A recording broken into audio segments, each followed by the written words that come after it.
آج کا پہلا سوال جو یعنی مختلف حلقوں کی طرف سے آیا ہے، میں نے اسے ٹاپ آف لسٹ رکھا ہے چونکہ کل یکم شوال 1439 ہجری تھی، 16 جون 2018 عید الفطر کا دن تھا۔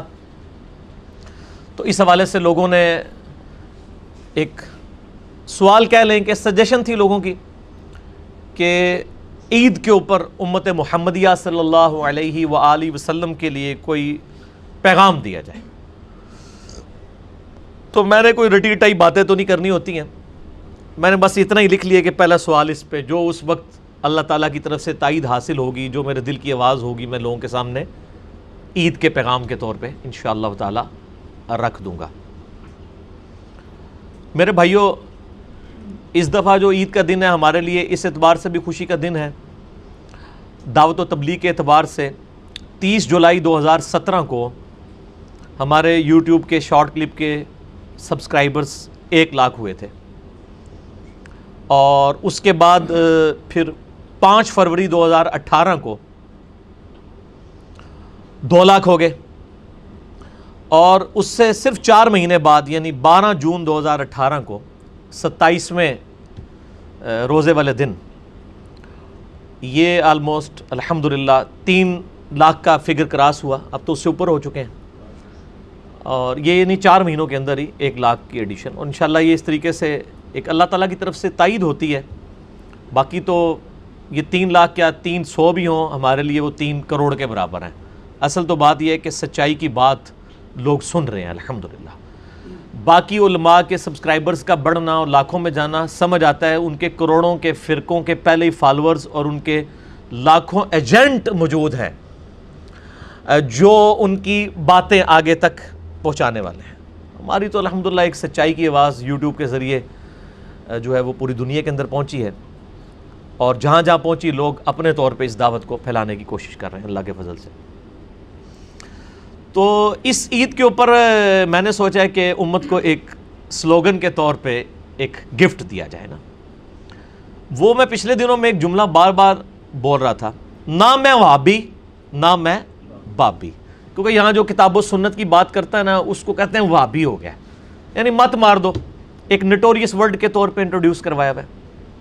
تو اس کے ایکویلنٹ میں نے ایک ورڈ ڈیوائز کیا تھا بابی، کہ جو اپنے بابوں کے ماننے والے ہیں نا وہ یہ باتیں کرتے ہیں کہ جب وہ کتاب و سنت کی دلیل ان کو ملتی ہے نا تو ان کے پاس اور کوئی گالی تو ہوتی نہیں دینے کو، تو ایک ادبی گالی انہوں نے ڈیوائز کی ہوئی ہے، وہابیاں لیاں گلاں نے، وہابی ہو گیا۔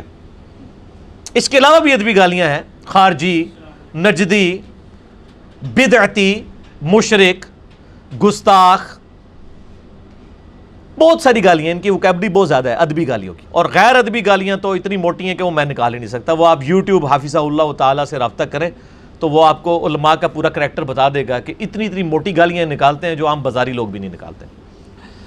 تو سورۃ النساء کے اندر پارہ نمبر 6 کا آغاز ہی اس سے ہوتا ہے، اعوذ باللہ من الشیطان الرجیم، بسم اللہ الرحمن الرحیم۔ اللہ تعالیٰ نے ایک ایکسیپشن دے دی ہے، جو اس قسم کی لوگ گالیاں نکالتے ہیں نا، تو اللہ تعالیٰ نے اس حوالے سے عام مسلمان کو ایک ایکسیپشن دی ہے کہ تمہیں بھی اجازت ہے کہ تم اس لیول کی بات کر سکتے ہو۔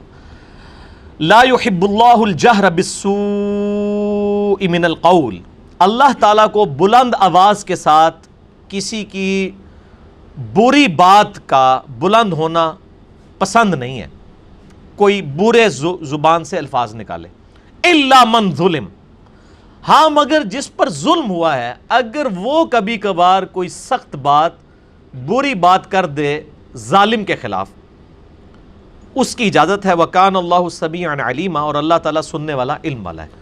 اور وہ بھی قرآن میں کہا ہے نا کہ آپ نے اس کے لیول کی ہی بات کرنی ہے جتنی اس نے کی ہے، اتنی اجازت ہے، اور معاف کر دیں گے تو ایک علیحدہ بات ہے۔ تو میں نے کہا تھا یہ وہابی کہتے ہیں نا، تو آپ ان کو کہا کریں بابی، بابوں کے ماننے والے، پھر آپ کو وہابی کہنا چھوڑ دیں گے، ایسا ڈائلیوٹ ہوگا۔ اور یہ پھر میرا جو ایک جملہ تھا نا، نہ میں وہابی نہ میں بابی، یہ پھر مشہور ہو گیا۔ پھر کچھ لوگوں کے مشورے آئے کہ جی یہ تو ایک مصرع ہے، اس کو مکمل کیا جائے کسی طریقے سے۔ پھر میں عثمان بھائی سے بھی ڈسکشن کی، ان کو بھی ایک بھائی کا فون بھی آیا، کچھ اور لوگوں نے کامنٹس بھی کیے، بہرحال سب کا مل ملا کے نا اس کا دوسرا مصرع بھی ہم نے ڈیوائز کر لیا ہے۔ نہ میں وہابی نہ میں بابی، میں ہوں مسلم علم و کتابی. کیسا ہے جی؟ آپ بھی شاعر ہو گئے نا. کون ہے جی؟ مقرر. نہ میں وہابی نہ میں بابی، میں ہوں مسلم علم و کتابی. اور ظاہر ہے کہ یہ میری اپنی طرف سے ڈیوائس کی ہوئی چیز نہیں ہے. علم و کتابی یہی تو چیزیں ہمیں دے کے گئے اللہ کے نبی علیہ السلام. اگر آپ کی وراثت یہ چیزیں نہیں ہیں، قرآن، بخاری، مسلم، ابو داؤد، ترمذی، نسائی، ابن ماجہ، تو پھر کیا آپ کے بزرگ بابوں کی انگریز کے دور میں لکھی ہوئی، حکمرانوں کی لکھوائی ہوئی کتابیں یہ ہمارا سرمایہ حیات ہونی چاہیے، جن کو اپنے اپنے علاقے کے لوگ ہی جانتے ہیں؟ قرآن تو پوری دنیا میں مسلمان جانتے ہیں. بخاری آپ دنیا کے افریقہ کے کسی مسلمان سے پوچھیں، رشیا کے مسلمان سے، انڈونیشیا کے، سب کو پتہ ہوگا مسلمانوں کی یہ کتاب ہے. آپ کی تو اپنی کتابیں ہیں. نہ میں وہابی نہ میں بابی، میں ہوں مسلم علم و کتابی. تو یہ عید کا پیغام ہے جی. ٹھیک ہے، سارے مسلمانوں کے نام. یہ تو تھا پیغام. اب اس کے پیچھے کوئی کتاب و سنت سے دلائل بھی ہونے چاہیے. تو یہ ہم نے نعرہ اس لیے ڈیوائز کیا ہے تاکہ فرقہ واریت کی جو لعنت اس امت پہ پڑی ہے، میرے نزدیک امت پہ سب سے بڑی بدعت جو صدیوں سے مسلمانوں نے ہضم کی ہوئی ہے وہ فرقہ واریت ہے. کیا قرآن حکیم میں یہ حکم نہیں تھا؟ سورہ آل عمران کی آیت نمبر 103 میں وَاعْتَصِمُوا بِحَبْلِ اللَّهِ جَمِيعًا وَلَا تَفَرَّقُوا، اللہ کی رسی کو مضبوطی سے پکڑ لو اور فرقوں میں مت بٹو. غدیر خم کی حدیث میں اسے اللہ کی رسی کہا گیا، وہ بعد میں بیان کر دیتا ہوں.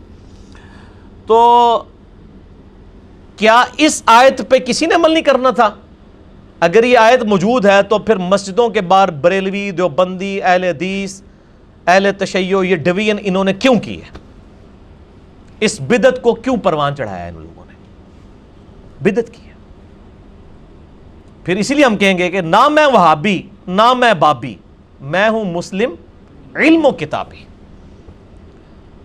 اور پھر قرآن حکیم میں واضح آیا سورہ انعام کی آیت نمبر 159 پہ، جس کو ہم نے منہج پہ بھی لکھا ہوا ہے، ان الذین فرقوا دینہم وکانوا شیعا، بے شک جن لوگوں نے دین میں فرقے بنا لیے اور اپنے آپ کو گروہوں میں بانٹ لیا، لست منہم فی شیء، اے نبی آپ کا ان سے کوئی تعلق نہیں ہے، ان کا معاملہ اللہ کے سپرد.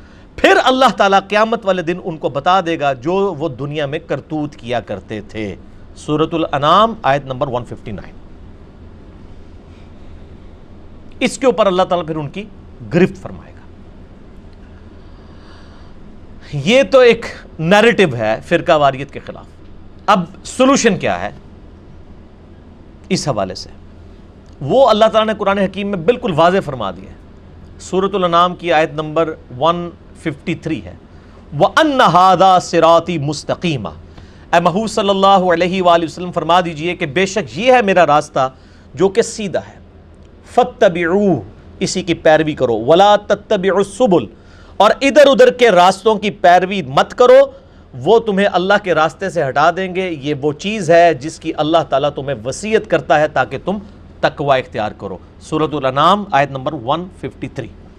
اور یہ سیم آیت آپ صلی اللہ علیہ وآلہ وسلم نے تلاوت کی. مسند احمد میں صحیح سند کے ساتھ یہ حدیث ہے، اور مشکات المصابیح میں کتاب الاعتصام بالکتاب والسنہ، قرآن و سنت کو مضبوطی سے پکڑنا، اس چیپٹر میں بھی یہ حدیث موجود ہے.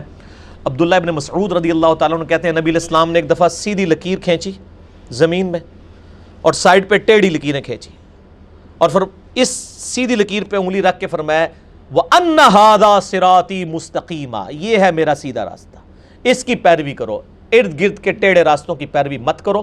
اور پھر آپ صلی اللہ علیہ وآلہ وسلم نے فرمایا یہ جو ارد گرد کے ٹیڑھے راستے ہیں یہ شیطان کے راستے ہیں، ان کی پیروی مت کرو ورنہ تمہیں یہ راہ حق سے بہکا دیں گے. اس کی اللہ تمہیں وصیت کرتا ہے. اس کا ایک طریق سنن ابن ماجہ میں ہے، اس میں الفاظ ہیں کہ آپ علیہ السلام نے درمیان میں سیدھی لکیر کھینچی، دائیں طرف 2 ٹیڑھی لکیریں کھینچی، بائیں طرف 2 ٹیڑھی لکیریں، اور فرمایا یہ شیطان کے راستے. کتنے ہو گئے؟ 4. کہتے ہیں چاروں ہی حق پہ ہیں. ہم بزرگوں کو اٹیک نہیں کر رہے، ان کے ناموں پہ فرقوں کو اٹیک کر رہے ہیں. اگر میں کرسچینٹی کو غلط کہوں گا اس کا مطلب قطعاً عیسیٰ علیہ السلام کو برا کہنا نہیں ہے. اس طرح اگر ہم حنفی، شافعی، مالکی، حنبلی فرقہ واریت جو پھیلائی ہے انہوں نے پوری دنیا میں، اور اس کو آفیشلائز کیا کہ خانہ کعبہ میں بھی 300 سال تک انہوں نے 4 مسلح ڈال کے رکھے، اس کو اگر ہم کنڈیم کر رہے ہیں تو ہم ان بزرگوں کو نہیں، ان کے نام پہ فرقوں کو. اور ویسے کہتے ہیں چاروں حق پہ ہیں، تو 300 سال تک 4 مسلح کیوں تھے کعبے میں؟ ایک دوسرے کے پیچھے نمازیں نہیں پڑھتے تھے. جھوٹ بولتے ہیں. اور میں نے تو وہ تصویر بھی چڑھا دی ہوئی ہے نیٹ کے اوپر، آپ دیکھیں خانہ کعبہ میں 4 مصلے، انجینئر محمد علی مرزا، تو وہ کھل جائے گی ویڈیو۔ تو نبی علیہ السلام کا مبارک راستہ، اسی کی قرآن میں بھی تلقین آئی، اہدنا الصراط المستقیم، راستہ، اے اللہ اس راستے پر چلا جو کہ سیدھا ہے، راستوں پہ نہیں۔ کہتے سارے بزرگ ٹھیک ہے، صراط الذین انعمت علیہم، راستہ ان لوگوں کا جس پر تیرا انعام ہوا، راستے نہیں ہے۔ اس کا مطلب ہے جو اس راستے پہ چلے وہ انعام یافتہ ہے۔ ایک وہ انعام یافتہ ہے جو انڈیا، پاکستان، بنگلہ دیش میں لوگوں نے مزارات بنا کے ان کو انعام یافتہ ڈکلیئر کر دیا ہوا ہے، یہ ایک وہ ڈگری ہے، اور ایک وہ ڈگری جو قرآن میں صحابہ اور اہل بیت کے لیے آئی رضی اللہ عنہم اجمعین و علیہم السلام اجمعین، کہ وہ انعام یافتہ لوگ ہیں۔ آپ تو جس کو مرضی بنا لیں، وہ تو بریلویوں کے بنائے ان کو دیوبندی نہیں مانتے، دیوبندیوں والوں کو بریلوی نہیں مانتے، اہل حدیث ان دونوں کے نہیں مانتے، یہ دونوں اہل حدیثوں کے نہیں مانتے، شیعہ ان کے نہیں مانتے، اور یہ شیعہ کے نہیں مانتے۔ تو یہ لوکلائز بزرگ ہیں اپنے اپنے، تو اپنے وہ چیز رکھو اللہ دے بندے ہو، نہ میں وہابی نہ میں بابی، میں ہوں مسلم علم و کتابی، ٹھیک ہے، ویسے فٹ ہے نا یہ۔ تو یہ اب اس سلوگن کو عام کریں، یہ میں نے نہیں صرف بولنا، ہر بندے نے بولنا ہے کہ میں ہوں مسلم علم و کتابی۔ میں کوئی اپنے آپ کو فرقہ واریت میں نہیں بانٹوں گا۔ اللہ تعالیٰ نے قرآن حکیم میں اس طرح کے معاملات میں سختی فرمائی ہے، وَاعْتَصِمُوا بِحَبْلِ اللَّهِ جَمِيعًا وَلَا تَفَرَّقُوا۔ اس پہ میں گھنٹوں فی البدی بول سکتا ہوں، گھنٹوں۔ ایک ضمن حدیث میں بتا دیتا ہوں، صحیح مسلم میں انٹرنیشنل نمبر کے مطابق 2950 ہے، حجۃ الوداع کا خطبہ ہے، اور یہ امام باقر علیہ السلام نے روایت کیا ہے جابر بن عبداللہ سے، صحیح مسلم میں، کہ نبی صلی اللہ علیہ وآلہ وسلم نے حجۃ الوداع کے موقع پر فرمایا، یہ کتاب الحج چیپٹر میں آپ کو صحیح مسلم میں 2950 نمبر یہ مل جائے گا، اور مشکات میں آپ کو حج والے چیپٹر میں پہلی حدیث یہی ملے گی، دوسری جلد میں، بڑی لمبی حدیث ہے، اس میں الفاظ ہیں، دیکھنا میں اپنے بعد تم میں وہ چیز چھوڑ کر جا رہا ہوں کہ جسے مضبوطی سے پکڑ لوگے کبھی گمراہ نہیں ہوگے، اور وہ ہے اللہ کی کتاب۔ صحیح مسلم 2950 نمبر حدیث میں حجۃ الوداع پہ آپ صلی اللہ علیہ وآلہ وسلم نے صرف ایک چیز کو پکڑنے کا کہا تھا، اور وہ کیا ہے؟ کتاب اللہ۔ سنت اس کے اندر ہی داخل ہو جاتی ہے نا، قرآن نے کہا ہے نا من یطع الرسول فقد اطاع اللہ، جس نے رسول اللہ کی اطاعت کی اس نے اللہ کی اطاعت کی۔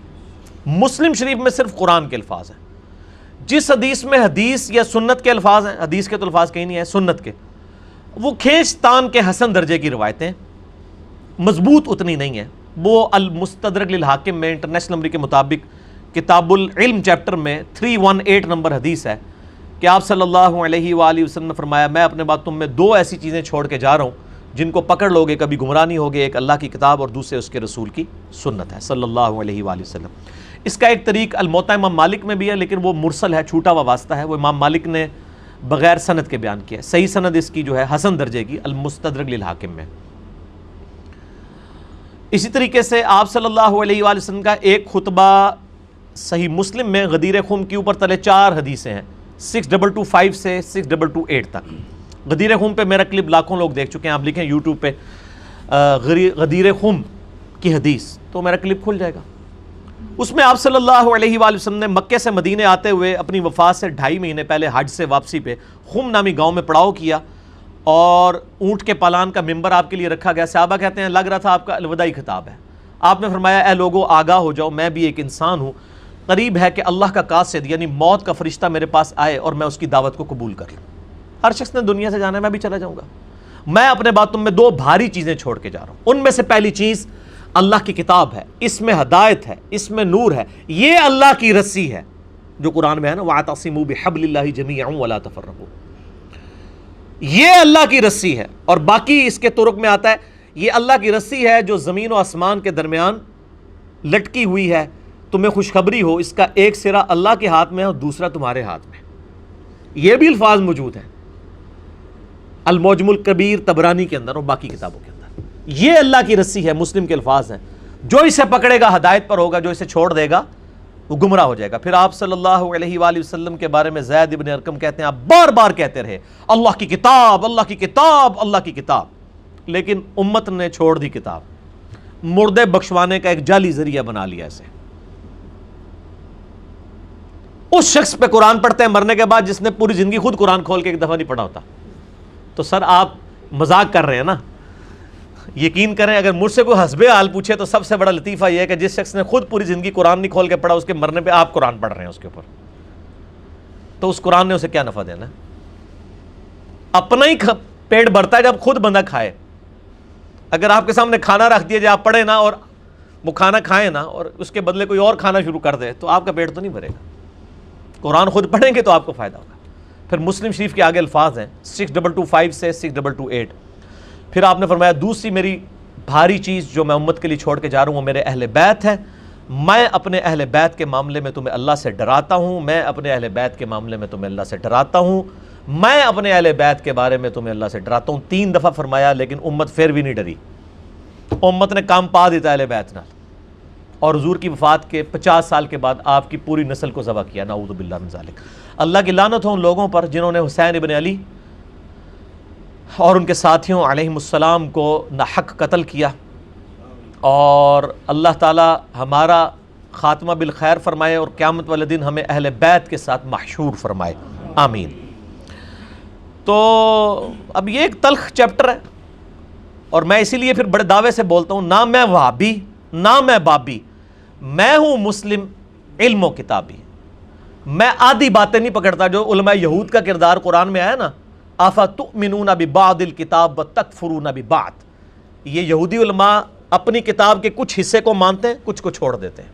اور بخاری مسلم کی حدیث ہے میری امت میں وہی خرابیاں پیدا ہوں گی جو اگلوں میں پیدا ہوئی. صحابہ نے پوچھا اگلوں سے مراد کیا یہود و نصارہ ہیں؟ فرمایا وہ مراد نہیں تو اور کون سے لوگ مراد ہیں؟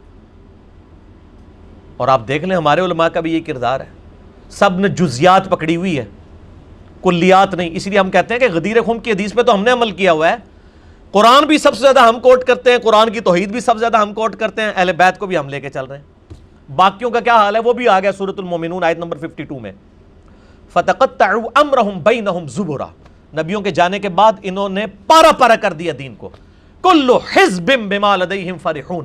ہر گروہ اس کے اوپر خوش ہے، جو اس کے پاس ہے وہ اسی پہ خوش ہے. یہود و نصارہ اسی پہ خوش تھے.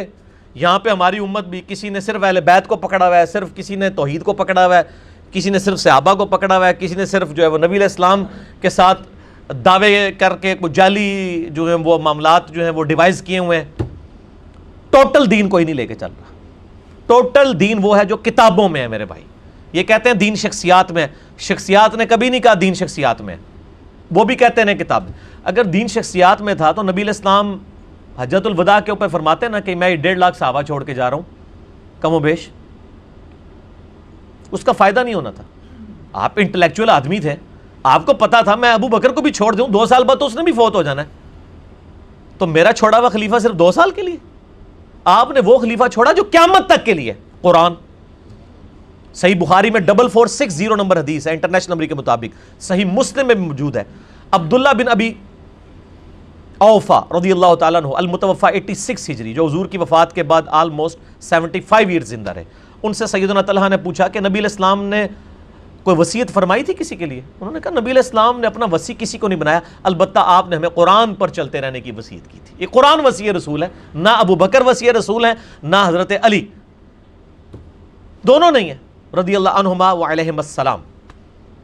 وصی رسول قرآن ہے، کیونکہ 2 سال کے بعد ابو بکر بھی فوت ہو گئے، 13 سال کے بعد سیدنا عمر بھی شہید ہو گئے، 25 سال کے بعد سیدنا عثمان بھی شہید ہو گئے، 30 سال کے بعد سیدنا علی بھی شہید ہو گئے، خلافت راشدہ ختم ہو گئی. 110 ہجری میں حضور کی وفات کے 100 سال کے بعد آخری صحابی بھی فوت ہو گیا، ابو طفیل عامر بن واصلہ. یہ آخر میں فوت ہوئے 110 ہجری میں.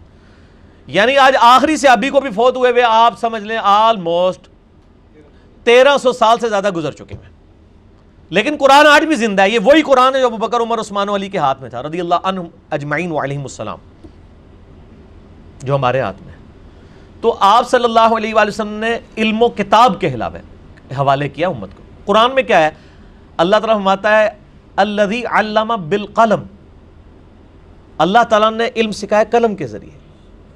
قلم کے ذریعے نبی علیہ السلام نے بھی قرآن لکھوایا، اور آپ کے دور میں حدیثیں بھی لکھی گئیں، بعد میں بھی یہ ایک ریکارڈ جمع ہوا.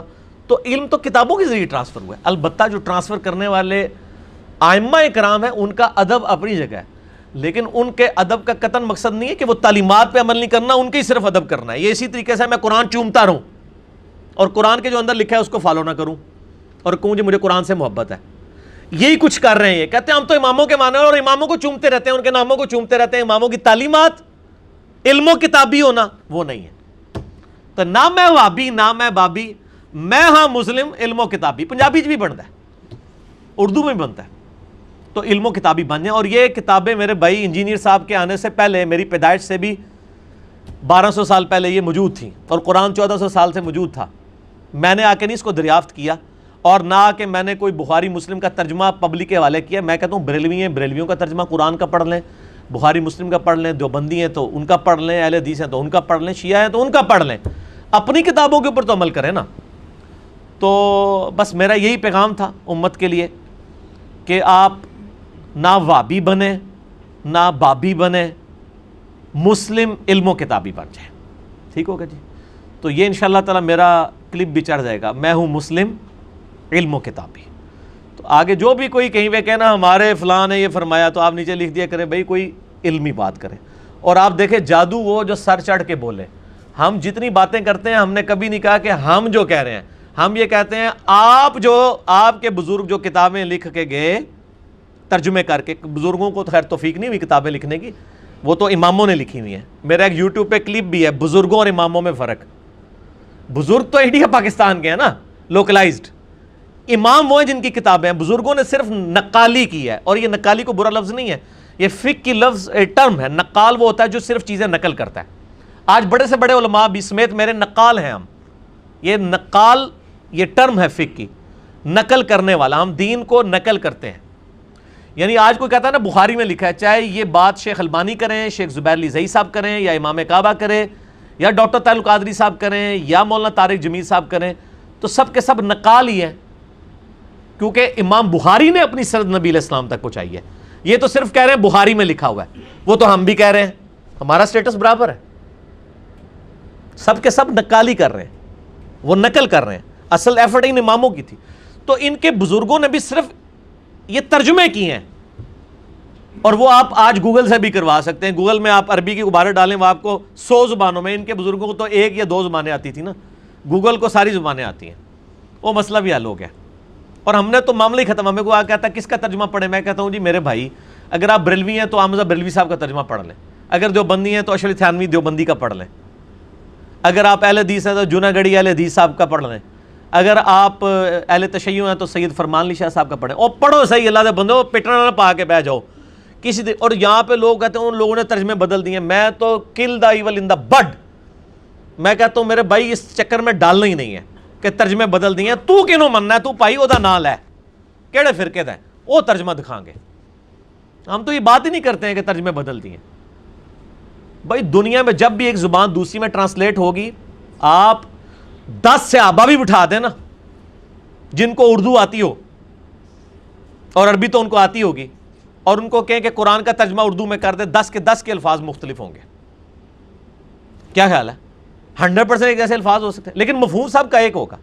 بسم اللہ الرحمن الرحیم کا ترجمہ کوئی کر دے گا شروع کرتا ہوں اللہ کے نام سے، کوئی کر دے گا شروع اللہ کے نام سے، کوئی کر دے گا اللہ کے نام سے شروع کرتا ہوں، کوئی کہہ دے گا اللہ کے نام سے شروع. سب نے اللہ کے نام سے شروع کرنا ہے، شیطان کے نام سے کسی نے شروع نہیں کرنا. یہ مولویوں نے ٹوٹکے لوگوں کو سکھائے تو کہ لوگ قرآن و حدیث سے دور ہوں اور صحیح بات ان کو پتہ نہ چلے، علم و کتابی نہ ہو. اور اب تو کئی جو ایکٹر قسم کے علماء انہوں نے کہنا شروع کر دیا یار سارا دین کتابوں میں نہیں ہے، کچھ بزرگوں نے بھی ٹرانسفر کیا ہے. اور وہ بزرگ بھی اپنے بزرگ ہوتے ہیں، دوسروں کے نہیں، نہ اپنے. ٹھیک ہے نا. تو ان کو یہ پتہ ہے، یہ انہوں نے اصل میں اعلان برات کر دیا کہ کتابوں میں ہم فیل ہیں، کتابوں سے ہمارے ساتھ بات نہ کریں. جیسا میں نے بتایا ہمارے پاس ایک بھائی آئے، وہ پہلے حنفی بریلوی تھے، بغیر رفع الیدین کے نماز پڑھتے تھے. وہ ایک بریلویوں کی مسجد میں گئے، ریورٹ ہو چکے تھے. وہاں انہوں نے رفع الیدین سے نماز پڑھی. اس کے پڑھنے کے بعد وہاں پہ جو امام صاحب بیٹھے ہوئے تھے انہوں نے اپنے ٹیبل کے اوپر صحیح مسلم رکھی تھی، اور وہ درس دیتے تھے مسلم شریف کا.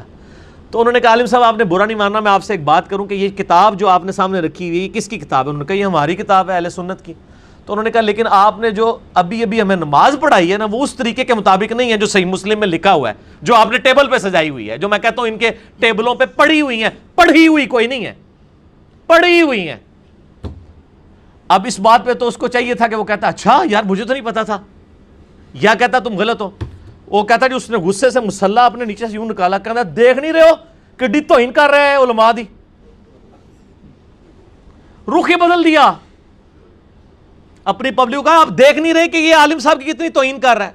بھائی عالم صاحب کی اس نے توہین کی ہے. عالم صاحب کو یہ کہا کہ یہ جو آپ نے خوبصورت، مجھے آ کے آپ کہیں نا گریبان پکڑ کے کہ جی انجینئر صاحب جو آپ نے کتابیں رکھی ہیں آپ کا عقیدہ اس کے مطابق نہیں ہے، ہم تو ابھی تک ترس رہے ہیں کہ کوئی چیز نکالیں ہماری. ٹھیک ہے نا جی، فیل ہیں سارے، ہر چیز لکھ کے دیتے ہیں اور ریفرنس کے کوٹ کرتے ہیں کہ آئیں میرے بھائی ہمارا کوئی ریفرنس غلط نکلتا ہے ہم سے آگے بات کریں. ہو سکتا ہے بحیثیت انسان کوئی آگے پیچھے تھوڑی بہت بات ہو جائے، لیکن یہ نہیں ہوگا کہ کوئی سے کچھ بات بن جائے جو یہ کچھ سے کچھ بنا دیتے ہیں. اور یہ تو ایسے ظالم ہیں، یہ آدھی حدیثیں لکھتے ہیں. مجھے ایک حنفی دیوبندی عالم تھے پشاور کے، ان کی کسی نے کتاب پڑھنے کے لیے دی.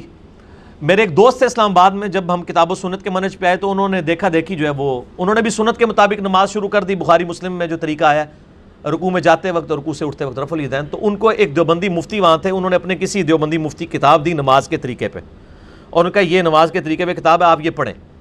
اچھا وہ کتاب وہ میرے پاس لے کے آئے، میں نے کہا اس کی پہلی حدیث جو اس نے لکھی ہے نا اس میں ہی بے ایمانی کر دی ہے.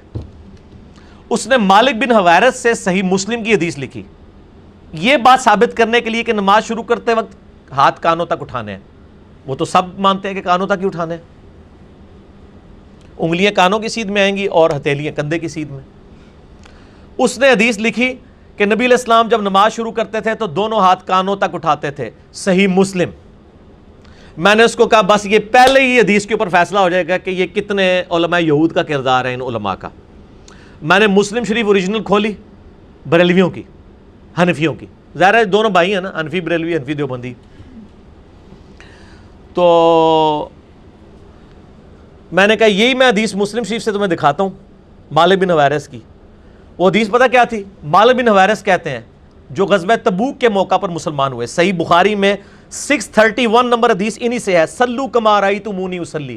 حضور کی وفات سے 1.5 سال پہلے یہ مسلمان ہوئے ہیں، اور نبی علیہ السلام نے ان کو جاتے وقت کہا تھا دیکھنا اپنے علاقے میں واپس چلے جاؤ اور نماز اس طرح پڑھنا جس طرح مجھے پڑھتے ہوئے دیکھا ہے. اور رفع الیدین کی حدیث انہوں نے روایت کی ہے، اور یہ کہتے ہیں نہیں مکے میں رفع الیدین ہوتا تھا مدینے میں نہیں ہوتا تھا.